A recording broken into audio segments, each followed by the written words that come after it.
وياكم فواكه. الفاكهة اللي بعدها هي فاكهة أول مرة أشوفها، ودزولي منها 2 بس، وهي هاي الفاكهة اسمها رامبوتان. أول مرة تسمعون بيها مو؟ أنا هم أول مرة أسمع بيها. خلونا نفتحها من الكيس. طبعا شكلها تحسها بيها أشواك، فتشي غريب يعني، تحسها كان فضائي مو فاكهة. شباب باعوا، شوفوا شكلها شلونه. هذا شكلها قاعد تشوفون، شكل غريب كلش.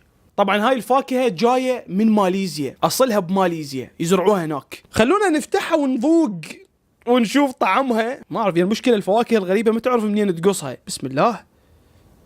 اوكي اخ، وات، او ماي جاد، باعوا اللي بداخل مالتها شلونه. باعوا شباب، شنو هالرقة اللي بداخلها؟ فشي ناعم، مع العلم قشرها شكله غريب. بسم الله، خلونا نذوقها ونقيم طعمها. واو واو، حلو.